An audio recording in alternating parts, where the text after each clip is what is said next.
बिस्मिल्लाहिर्रहमानिर्रहीम। Anam home remedy में खुश आमदीद। वो लोग जो पहली बार हमें देख रहे हैं, सुन रहे हैं, उनसे कहेंगे कि आप हमारे चैनल को ज़रूर सब्सक्राइब कर लीजिएगा ताकि आपके साथ हम बहुत सारी होम रेमेडीज शेयर कर सकें जो आपके मसाइल से रिलेटेड हो।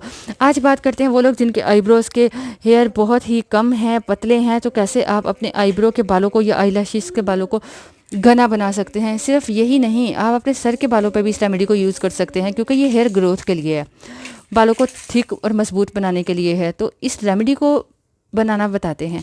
इस रेमेडी को बनाने के लिए आपको चाहिए होगा प्याज। प्याज हर घर में मौजूद होता है। आपको एक प्याज लेना है, उसे 2 पीसेस में काट लेना है। आधे प्याज को अच्छी तरह से छीलकर धोकर आपने कद्दूकश कर लेना है। कद्दूकश करके इसका जो पेस्ट सा होगा उसे छन्नी की मदद से छानकर इसका आपने रस निकालना है, या जूसर से निकाल लीजिए जैसे आपको आसानी हो। आपको बताती चलूँ, प्याज के रस में सल्फ़र पाया जाता है। ये बेहद फ़ायदेमंद है, जो बालों की ग्रोथ के लिए अच्छा है, हेयर फॉलिकल्स को मजबूत बनाता है। जैसे कि आपको बताया, इसे आप हेयर ग्रोथ के लिए यूज़ कर सकते हैं। इसमें सल्फ़र, सेलेनियम, विटामिन बी, सी पाया जाता है। ये कोलेजन टिश्यूज़ को इम्प्रूव करता है, हेयर फॉलिकल्स को मजबूत बनाता है। दूसरी चीज़ जो आपको इसमें मिलानी है वो है वैसलीन। एक बाउल में आपने थोड़ा सा प्याज का रस लिया और इसमें आपने 2 चम्मच वैसलीन के मिलाने हैं। अच्छी तरह वैसलीन मिलाने के बाद इस बोल को जिसमें आपने इसे मिलाया, डबल बॉयलर मेथड से हीट करना है। एक पैन में पानी ले गरम पकता हुआ, उसमें इस बोल को रखें ताकि इसकी हीट से, इस गरम पानी से वो वैसलीन पिघल जाए और प्याज के रस में अच्छे से मिक्स हो जाए। इसको हिलाते रहिएगा। जब ये वैसलीन अच्छी तरह से पिघल जाए और प्याज के रस में मिक्स हो जाए, ये क्रीमी सी फॉर्म में आना शुरू हो जाएगा, तब आपने इसको निकाल लेना है। अब आपने करना क्या है, इसमें 1 चम्मच ऑलिव ऑयल, जैतून का तेल मिलाना है। जैतून का तेल मिलाकर अच्छी तरह से मिक्स कर लें। जैतून के तेल में विटामिन ई पाया जाता है।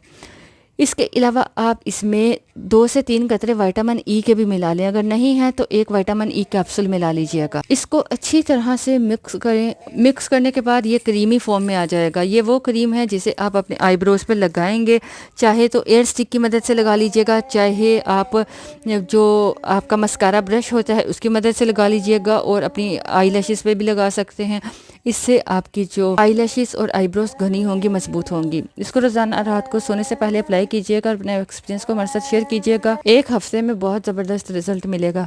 रात को सोने से पहले लगा लें तो बहुत बेहतर है, वरना तकरीबन 5 से 6 घंटे तक ज़रूर लगा रहने दीजिएगा। इसको आप रेफ्रिजरेटर में भी स्टोर करके रख सकते हैं। अगर आप इस मेथड को यूज़ नहीं करना चाहते, इस रेमेडी को यूज़ नहीं करना चाहते, तो आप दूसरी रेमेडी यूज़ कर लीजिएगा। दूसरी रेमेडी के लिए आप आधा प्याज कद्दूकश कर लीजिए।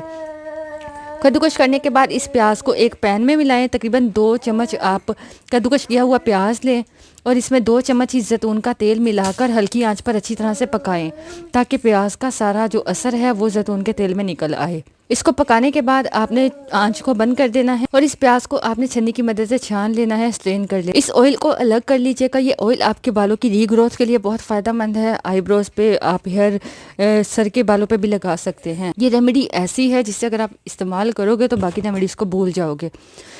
तो अब आपने इसको भी बिल्कुल पहले वाले मेथड की तरह अप्लाई करना है।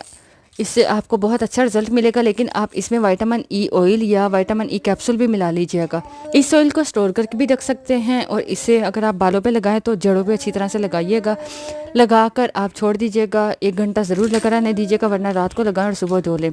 अपने एक्सपीरियंस को हमारे साथ शेयर करना ना भूलें और ज़्यादा से ज़्यादा लोगों तक शेयर कीजिए। अपना ख्याल रखिए। अल्लाह हाफिज़।